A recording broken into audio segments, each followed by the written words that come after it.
মৃত্যুর কাছে হেরে যায় জীবন, আর দুঃখের কাছে হেরে যায় সুখ। ভালোবাসা হেরে যায় অভিনয়ের কাছে, আর অহংকারের কাছে হেরে যায় সমস্ত বন্ধুত্ব, সমস্ত সম্পর্ক। মানুষ আপনাকে নিয়ে মজা করার সুযোগ তখনই পায় যখন আপনি নিজের কষ্ট প্রকাশ করবেন। তাই কখনো নিজের কষ্ট অন্যের সামনে প্রকাশ করবেন না। তাই আপনার জীবনের সমস্ত কষ্টকে মনের মাঝে রেখে দিয়ে প্রত্যেকের সাথে হাসি খুশি থাকতে হবে। তারই তো নাম জীবন। দোলনার দিকে তাকিয়ে দেখেছেন মন দিয়ে? দোলনা যতটা পেছনে যায় ঠিক ততটাই সামনে আসে। আপনি যত বেশি আঘাত পাবেন, আপনার জীবনের সফলতা ঠিক ততটাই বেশি হবে।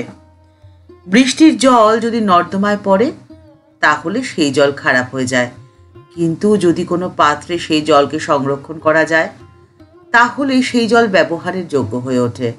তাই দোষটা বৃষ্টির জলের নয়, দোষটা তার পারিপার্শ্বিক পরিস্থিতির। তাই আপনি যেখান থেকে আঘাত পাচ্ছেন, যন্ত্রণা পাচ্ছেন, অবহেলা পাচ্ছেন, আর নিজেকে মনে মনে দোষ দিচ্ছেন, নিজেকে তুচ্ছ ভাবছেন, নিজেকে কখনো তুচ্ছ ভাববেন না। আপনি স্থান পরিবর্তন করে দেখুন, দেখবেন আপনার নিজের মূল্য আপনি ঠিক বুঝতে পারবেন। আর আপনার মনের কষ্ট আপনি যদি মনের মাঝে রেখে দেন আর ভাবেন যে আপনি খুব দুঃখে থাকবেন, আপনার ধারণা সম্পূর্ণ ভুল। কারণ আপনার মনের সিংহাসনে স্বয়ং বিরাজ করছেন পরম পুরুষ পরমেশ্বর। তার কাছে সযত্নে গচ্ছিত রাখুন আপনার জীবনের সমস্ত দুঃখ, কষ্ট, বেদনা, যন্ত্রণা। তিনি আপনাকে সঠিক সময় সঠিক পরামর্শ দিয়ে সঠিক পথে পরিচালিত করবেন।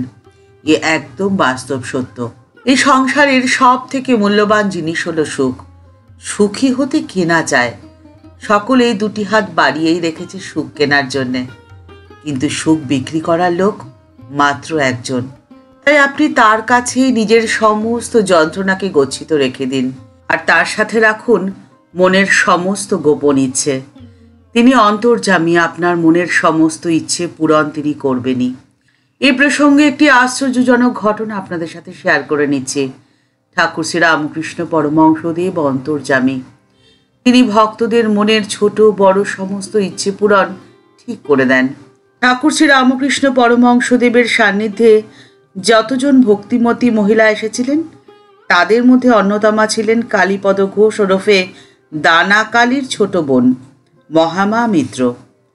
আজকের এই ঘটনাটি 1885 সালের প্রথম দিকের সম্ভবত কোনো একটি দিনের ঘটনা।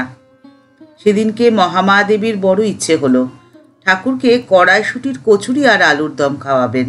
তিনি সকালবেলা ঘুম থেকে উঠে স্নান হান্নিক সেরে বাড়ির বউদের সাথে নিয়ে কড়াইশুঁটির কচুরি আর আলুর দম তৈরি করে একজন সঙ্গিনীকে নিয়ে দক্ষিণেশ্বরের দিকে যাত্রা করলেন।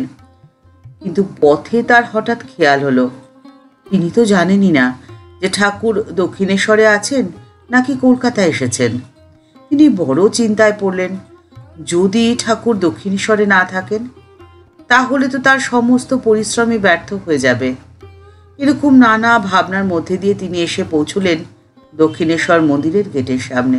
মন্দিরের গেটের সামনে এসে তিনি যা দেখলেন তাতে তিনি একেবারে চমকে গেলেন। তিনি দেখলেন যে ঠাকুর প্রধান ফটকের সামনে খুব ব্যস্ত হয়ে পায়চারি করছেন। ঠাকুর তাকে বললেন, আমি তখন থেকে দূরে চেয়ে দেখছি, তোমরা এখনো পৌঁছচ্ছ না কেন? বড্ড যে খিদে পেয়ে গেছে। আসো আসো, শিগগিরই ঘরে চলো। শ্রী রামকৃষ্ণ পরমহংসদেব তার ঘরে নিয়ে গেলেন। মহামায়া দেবী ঠাকুরের সামনে তার স্বহস্তে প্রস্তুত কচুরি আর আলুর দম নিবেদন করলেন। বললেন, আমি সকাল থেকে আপনার জন্য এগুলো তৈরি করেছি, আপনি গ্রহণ করলে বড় কৃতার্থ হব। ঠাকুর তখন তাকে বললেন, আমারও আজ সকাল থেকে মনে হচ্ছে একটু কচুরি আর ঝাল ঝাল আলুর দম হলে বেশ হয়। তা বেশ, আমি জানতাম তোমরা আনবে, দাও দাও খাবো। এই বলে তিনি তাদের হাতে একটু প্রসাদ দিলেন। তাদের খুশি করতে ঠাকুর এক টুকরো কচুরি আর এক টুকরো আলুর দম মুখে দিয়ে বললেন, খুব ভালো হয়েছে গো। মহামা দেবীর দু চোখ দিয়ে তখন আনন্দাশ্রু গড়িয়ে পড়ছে। বাস্তব কথাটি হলো, আপনি যেমনটি থাকতে চান, আপনার ইচ্ছের শক্তি যদি প্রবল হয়, আপনি ঠিক তেমনটিই থাকতে পারেন। ভগবানের ইচ্ছে, কপালের লিখন, বিধাতা লিপি, এসব তো অর্থহীন কথা।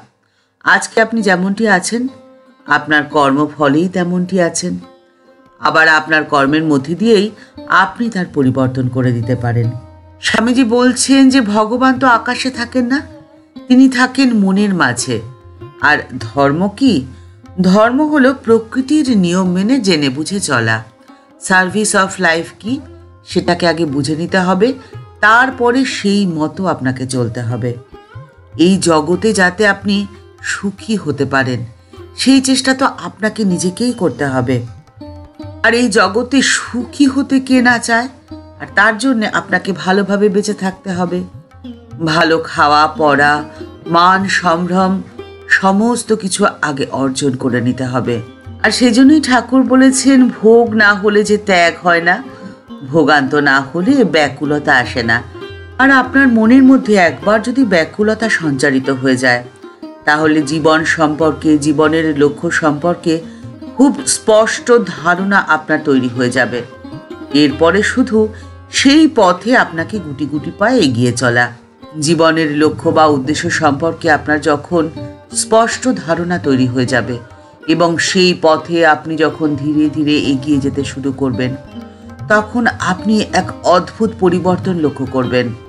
তার কৃপা বা অনুগ্রহ আপনি ধীরে ধীরে আপনার জীবনে পেতে শুরু করবেন।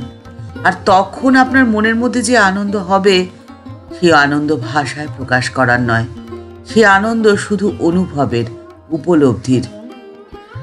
আপনার কর্ম যদি সৎ পথে হয়, তাহলে সেই কর্মের মধ্যে দিয়ে আপনার মনের মধ্যে ভক্তি সঞ্চারিত হবে। আর যেই মুহূর্তে ভক্তি সঞ্চারিত হয়ে গেল, তখনই আপনি ধীরে ধীরে জ্ঞান লাভ করতে পারবেন। আপনি হয়ে উঠবেন জ্ঞানী। এক্ষেত্রে সার্টিফিকেট নয়, সত্যিকারের জ্ঞান অর্জন আপনি করতে পারবেন। আর সেই জ্ঞান ধীরে ধীরে ব্রহ্মজ্ঞানে পরিণত হবে। আর ব্রহ্মজ্ঞানেই আপনার হবে মুক্তি লাভ। অর্থাৎ জীবনের সবচেয়ে বড় সুখ আপনি অর্জন করে নিতে পারবেন। তাই সেই পথে আপনি নিজেকে পরিচালিত করুন। ঠাকুরের কাছে এই প্রার্থনা করে আজকের পর্ব এখানেই শেষ করছি। দেখা হচ্ছে পরের পর্বে।